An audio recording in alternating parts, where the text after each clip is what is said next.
पंजाब में red alert होने जा रहा है, just like your tie. Right. That means Mariam and I are on the same page. On the same page. Are you on the same page? मतलब Actually, हाँ. मेरा नहीं ख्याल Mariam has anything to do with this. अच्छा. उनका क्या ताल्लुक है पंजाब की लेजिस्लेशन हो रही है. अच्छा, मुस्लिम लीग नून के ही बंदे हैं, उन्हीं बंदे के तो वो वर्कर अंगूठे हैं लगाने वाले तो वही जो हैं. जी. मगर इसके अंदर सियासी लोगों का तो कोई रोल नहीं है, सिर्फ अंगूठा लगाने का रोल है. अच्छा. आप तो पंजाब जो है उसको आप बिल्कुल इंटेलिजेंस एजेंसियों और पुलिस के वाले करने वाले हैं. ये मोटी मोटी बात है. अच्छा. ये जिस किस्म का कानून ये बनाने जा रहे हैं. हाँ, चले, मेरा ख्याल है वो सारे सोच रहे होंगे कि हम किसकी बात कर रहे हैं. ये बुझारत हम खोल देते हैं कि हम किसकी बात कर रहे हैं. हाँ. ये पंजाब गवर्नमेंट की तरफ से एक बिल लाया जा रहा है जी, Punjab control of habitual offenders and anti social behaviour act.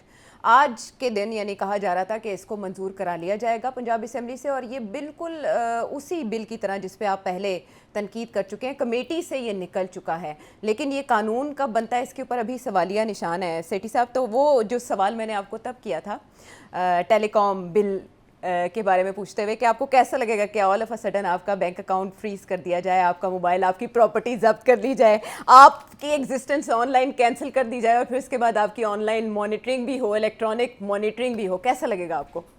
तुम क्यों शरारत करती हो ऐसे? वो पहले मैंने वो एक बच्चों की एक टॉय गन लेके और मैंने धमकी दे दी कि मैं पुन देंगा, क्लैशर ऑफ ना लो, वो वायरल हो गया. अब तुम फिर मेरे से कुछ ऐसा खिलवाना चाहती हो. टॉय गन कह के ना हमने उसको अंडू करने की कोशिश की है. Damage has been done. No, what damage has been done. आप वायरल हो चुके हैं. मेरे को तो वाटर पिस्टल भी कोई नहीं यार, की गल्ला करते हो. So innocent. अच्छा, नहीं अच्छा. तुम बस कर दो. अब मुझे एक बात बताएं, इस कानून को डिस्कस करने से पहले मोटी बात मैं कर दूं. मोटी बात यह है कि आप पुलिस और इंटेलिजेंस एजेंसी के हवाले कर रहे हैं जी हर एक चीज़. ये बात है गुंडों की, और आप एक्चुअली सारी प्रोविंस जो है ना वो आप पुलिस और इंटेलिजेंस एजेंसियों के हवाले कर रहे हैं. इसके पीछे माइंडसेट क्या होगा? क्या ज़रूरत महसूस की जा रही है कि ब्रिटिश राज जैसा? नहीं, पहले मैं आपको बताऊं माइंडसेट तो क्या है. माइंडसेट तो इंटेलिजेंस एजेंसियों का माइंडसेट है. अब बात यह है कि ये क्या ज़रूरत पड़ी इस स्टेज पे इस किस्म की नया कानून बनाने की. क्या ज़रूरत क्या पड़ी वाकई? देखिए, मैं कहता हूँ कि मर्डर्स भी होते हैं, साजिशें भी होती हैं, सब कुछ चलता है, डिफेमेशन लॉज भी हैं, हर किस्म का कानून है आपके पास. और जब आपको कानून की ज़रूरत भी नहीं पड़ती, आप डिसअपेयर भी कर देते हैं, कोई उसके ऊपर कोई चीज़ नहीं है. तो मुझे ये बताएं, और जेलों में मुलाकातें कानून के तहत रोकी जाती हैं या क्या, मतलब व्हाट्स गोइंग ऑन? तो अब अगर अब पंजाब जो है वो फेडरल गवर्नमेंट के पीछे दुम की तरह से शुरू हो जाएगा तो यहाँ भी फिर उसी किस्म की सूरत हाल बन जाएगी. तो अब मुझे नहीं समझ आई कि इतने कानून हैं इनके पास किसी की हरकतें बंद करने के लिए, तो अब आप इस किस्म का कानून क्यों ला रहे हैं? मैं इसलिए कह रहा हूँ कि अगली दफ़ा जब शहबाज शरीफ साहब या मरियम साहिबा कोई बाहर जाएंगी ना जी, तो किसी गोरे जर्नलिस्ट के आगे खड़ी होंगी ना तो यही चीज़ें वो निकालेंगी. जैसे पहले इमरान खान के ज़माने में पैमरा और ये चीज़ें निकलती थी और पूछा जाता था तो आगे से जवाब कोई नहीं होता था.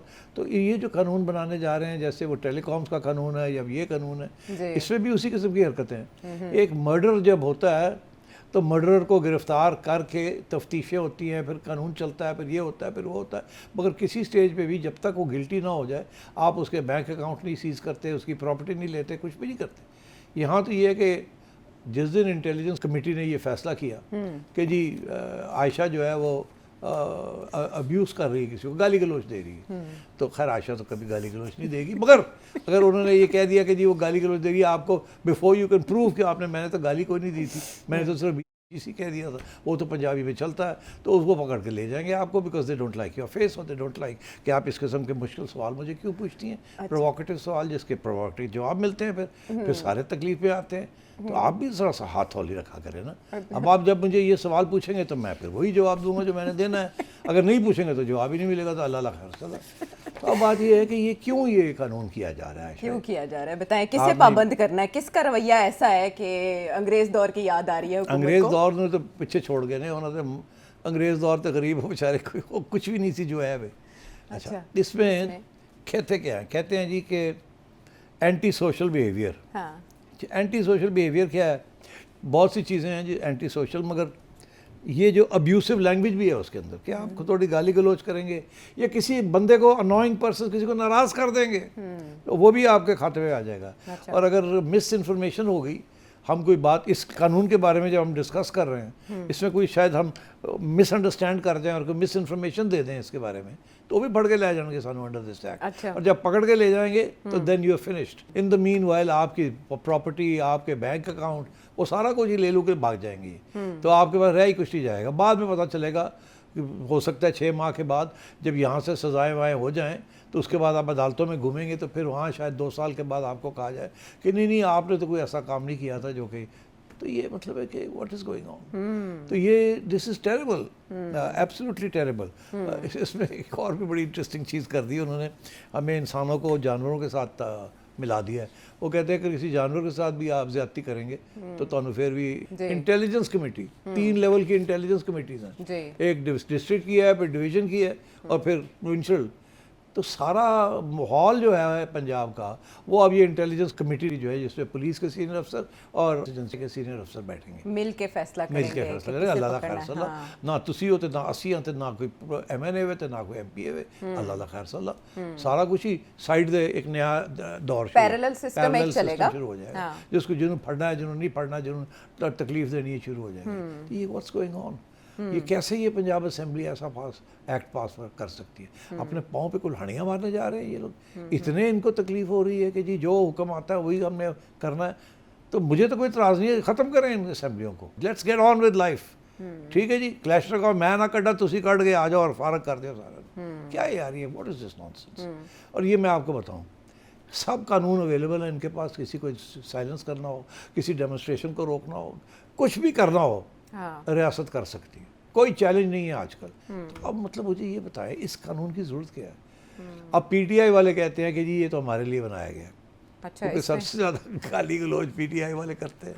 अच्छा, इसमें उनसे रेलेवेंट गाली गलोची है? हाँ, वो गाली गलौज जो है वो PTI वाले करते हैं ज़्यादातर। अच्छा। हम तो बाकी तो बड़े वो जो नून वाले हैं वो तो बड़े जी हुजूरी है उनकी, तो वो पंजाबी भी नहीं बोलते, वो तो सोशल मीडिया पे इतने ज़्यादा उनकी प्रेजेंस भी उस तरह से नहीं जिस तरह PTI। तो PTI वाले कहते हैं ये तो हमारे खिलाफ है। तो फिर उसका यही तरीका है कि PTI गाली गलौज करनी बंद कर दे, नहीं तो तरे जाओगे तुसी ਇਹਦੇ ਚ। बाकी चीज़ें छोड़े ना, गुंडागर्दी तो हर चीज़ को आप कह सकते हैं गुंडागर्दी। अच्छा, तो एक तो ये है कि इसके साथ जो इनकी ये नारकोटिक्स है, इसमें कोई गैम्बलिंग में अगर मुलव्विस होता है, वो सब ठीक है ना, या फेक टेस्टिमनी, वो सब ठीक है, वो तो पहले भी कानून में है। तो वो भी मौजूद हैं। और यहाँ इनके लिए हम तो जो प्रॉब्लम हमारे लिए आ रही है कि इसकी ज़रूरत क्या है? ये जो चीज़ आपने कहा गैम्बलिंग, जी आपने कहा जी नारकोटिक्स हो गया, नारकोटिक्स, तो यार ऑलरेडी कानून है उनके लिए। तो अब इसमें आपने तो सारा कुछ ही ठोक दिया है। शराब की गैर कानूनी खरीदो फरोख्त अगर वो वैसे ही कानूनी तौर पे बंद है जी, फिर तो इसकी अंदर डालने की क्या जरूरत है? चंदा अगर आप गैर कानूनी तौर पर जमा करते हैं, फ्रॉड वो ऑलरेडी है, फ्रॉड में आ जाता है, वो बड़े सेक्शंस है PPC के। तो मतलब इसकी जरूरत क्या है? धमकी है, क्या है ये? तो आपके ख्याल में ये पास हो जाएगा पंजाब असेंबली से? वो तो देखिए कौन अगर कमेटी से निकल गया तो कमेटी के, तो आपको पता है कमेटियों का हाल क्या है। आज ये हुकूमत में बैठे हुए हैं जी, वो दिन किसी न किसी दिन तो वो आना ही आना है ना, जब ये ऑपोजिशन में होंगे, जी। फिर की करोगे तुसी? तो एक सियासी एक नज़म थी, क्या वो नज़म का तर्जमा मैं करके सुनाता हूँ। हाँ। कि जब वो आए मेरे हमसाए को पकड़ के ले गए तो मैं देखता रह गया, मैं चुप रहा। फिर वो आए और मेरे एक दोस्त को पकड़ के ले गए, मैं देखता रहा, मैं चुप रहा। ऐसी चीज़ें चलती रहीं, किसी इधर चुके, अब मैं चुप रहा, मैं देखता रहा। तो जब वो मुझे लेने आए तो कोई मेरे लिए खड़ा होने के लिए तैयार नहीं था। तो ये इनको नून लीग को इस बात को समझ आनी चाहिए ना, ये तो गुजरे हैं इन चीज़ों से और फिर गुजरेंगे। बाय द वे तारीख बड़ी जालिम है जी। तो अगर आपने फाशिज्म बनानी है यहाँ तो आप हुक्मरानों को कहें यार डायरेक्ट कर लो, यदि की ज़रूरत है, क्योंकि जवाब तो आपको असेंबली को देना पड़ता है ना, जवाब तो सिविलियंस को देना पड़ता है। तो इसलिए I think this is a terrible law, इसकी कोई ज़रूरत नहीं है। इनके पास जो चाहे ये ऑलरेडी कर रहे हैं। एवे बदनामी लेंगे, इसके ऊपर दुनिया फिर बात करेगी, फिर ही वो ह्यूमन राइट्स के इश्यूज बनने शुरू हो जाएंगे। जी। और जब भी आप किसी को पकड़ के लेके जाएंगे इसके ऊपर, फिर सारा ट्विटर के ऊपर शोर शराबा शुरू हो जाएगा, फिर ह्यूमन राइट्स कमीशन वाले सवाल पूछने शुरू कर देंगे, फिर यूरोपियन यूनियन के अंदर सवाल खड़े होंगे, why do you need this. अच्छा, इसमें अपील का हक मौजूद होने पर भी आप इसको ठीक नहीं यार समझते? अपील क्या, अपील उन्हीं के आगे है जो आपको सजा दे रहे हैं। हाँ। Retired district and session judge and 2 members who shall be government servants retired in BS 19 or above. Government servants कौन अपनी पेंशन रुकवाना चाहता है? Right. सो जो तो मैं ये समझता हूँ ये इसकी कोई ज़रूरत नहीं है, बड़ी जुल्म है ये। मेरा पहला इम्प्रेशन ये था कि वो पुराने कानून जो है, कॉलोनियल लॉज हैं, वो 2-3 थे, एक अयूब खान के ज़माने का था, उनको अगर आपने ख़त्म किया तो मेरा ख्याल था कि उनके अंदर दोनों को मिक्स करके तो कोई उसी किस्म की कोई चीज़ कर देंगे। इन्होंने तो छिक्के चौके मारने शुरू कर दिए, वो सारा कुछ उनको फारग कर दिया, वो जो चीज़ें उनमें थी वो डाल के उसके ऊपर आप समझे एक पहाड़ और खड़ा कर दिया। और सबसे इम्पॉर्टेंट चीज़ ये है कि ये इलेक्टेड लोगों के पास नहीं है इसकी स्क्रूटनी, इसकी कमेटी, ये तो सारे की सारी आपने रियासत के हवाले कर दी। जी, इंतज़ामी। इंतज़ामी तो वो तो ऑलरेडी हम तो बहुत से लोग ये समझते हैं कि that is part of the problem not part of the solution. तो सोल्यूशन तो आप लेजिस्लेटर्स हैं, you are the elected people, you have to make laws to protect constitutional rights. तो आप तो बिल्कुल ही फ़र्क है, आप क्या कर रहे हैं। ठीक है। अच्छा सेठी साहब, आपने इससे पहले क्या निशानदेही कर दी कि टेलीकॉम बिल के पीछे आपने बताया था माइंडसेट क्या है या कौन इन्वॉल्व हो सकता है, आपने खुलेआम बता दिया था। इसके पीछे कौन है, इसका तायुन कैसे होगा, इस पे भी कोई कमेटी बिठाएंगे तो पता चलेगा कि मोटे नहीं, ये देखें ना, ये तो प्रोविंशियल है ना, मरियम बीबी और अहमद खान साहब का ताल्लुक है, मलिक अहमद खान साहब वो इसमें बात भी कर रहे हैं। और मलिक साहब जो है, मैं समझता हूँ आई विल बी शॉक्ड अगर मलिक साहब, अब मलिक साहब बेचारे क्या करेंगे। कह रहे हैं, बात कर रहे हैं, उन तक पहुंची हैं वो आवाज़ें जो ट्विटर के ऊपर या आर्टिकल्स वगैरह में, न्यूज़ आर्टिकल्स में बुलंद हुई हैं। वो कह रहे हैं कि वो देखेंगे इसको, क्या देखेंगे कि इसमें ऐसा क्या है। अभी तो हमें ये भी नहीं पता कि अब्यूसिव लैंग्वेज कह रहे हैं जी, कि अब्यूसिव लैंग्वेज, अभी अब्यूसिव लैंग्वेज कौन सी है, किसको आप अब्यूज समझते हैं? जिससे दूसरा खफा हो जाए, जिससे दूसरा खफा हो जाए या दूसरे को लगे कि गाली दी है। खफा तो बड़ा चीज़ सा हो सकता है बंदा, ज़रूरी नहीं कि आप अब्यूसिव लैंग्वेज इस्तेमाल करें। बंदे तो आजकल एवं ही खफा हो जाते हैं, धक्का लग गया तो खफा हो गए, उन्होंने जानते जानते सड़क ते धक्का लग गया तो कह रहे तेरी, तो बस फिर फड़ो, चलो जी उस बंदे को फड़ना तो पकड़ दकड़ शुरू हो जाए। ये क्या है यार, I mean I am shocked. ठीक, और ये आई टेल यू, ये it will be a terrible day when the Punjab assembly passes this. मैं आपको बताऊं, ये पीपल्स पार्टी नहीं करेगी।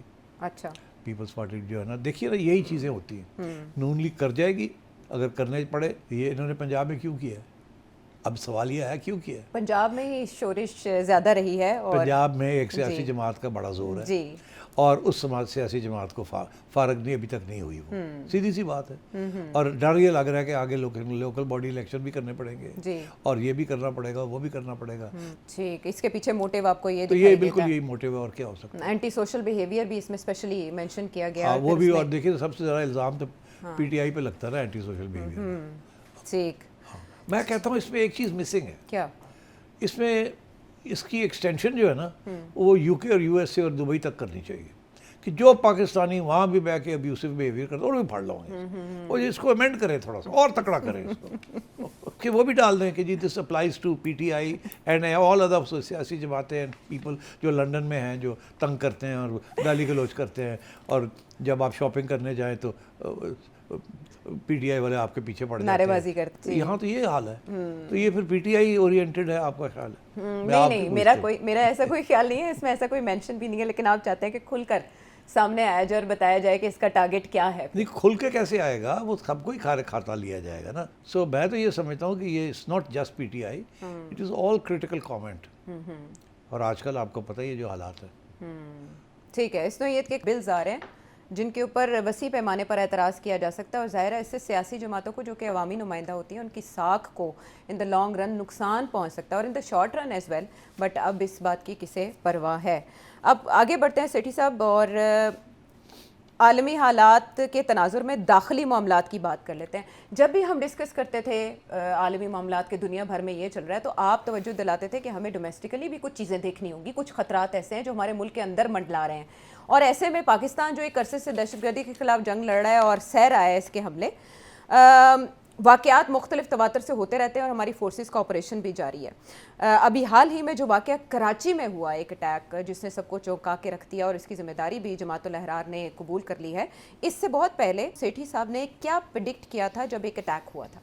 एक्सटर्नल सिक्योरिटी तो तकड़ी होगी, इंटरनल क्या हाल है? अफगानिस्तान के साथ तल्लुकात हमारे ठीक नहीं है, और अभी तक ये जो एक्ट्स ऑफ टेररिज्म है ये खत्म नहीं हुए। ये कोई छोटा एक्ट नहीं है बन्नू के अंदर। जो खबरें आ रही हैं कि 15 लोग शहीद हो गए, तो this is a big thing, और ये प्लान्ड ऑपरेशन था। और ये ऐसे नहीं है कि जनाब कोई उठ के आ गया और कर दिया है। ये उन्होंने प्लानिंग की है कि जब आप जश्न मना रहे हैं और दुनिया से आप तारीफें अपनी करवा रहे हैं और इतने अहम आपका रोल बन गया इंटरनेशनली, तो कौन सी ताकतें हैं जो आपको दिखाना चाहेंगी इन अ पुअर लाइट? ये कौन चाहेगा कि आपको ये इंप्रेशन आपके बारे में इस वक्त, जब आप एक इंटरनेशनल इंप्रेशन देना चाह रहे हैं और consolidation and diplomacy and responsibility and reasonableness. तो ये तो एक ही मुल्क है, वो है इंडिया। अब बलूचिस्तान के अंदर भी आप एक्सपेक्ट कर सकते हैं कि वहां भी कोई ना कोई इस किस्म की अटैक आएगी और इस किस्म का टेररिस्ट इंसिडेंट होगा। तो ये मैं क्यों कहता हूँ कि वहां होगा? मैं इसलिए कहता हूँ कि इंडिया के अंदर जो हालात हैं वहां एक दो बड़ी दिलचस्प किस्म की तब्दीलियां हुई हैं। आज की खबर ये थी कि इंडिया के जो नए चीफ ऑफ डिफेंस सिक्योरिटी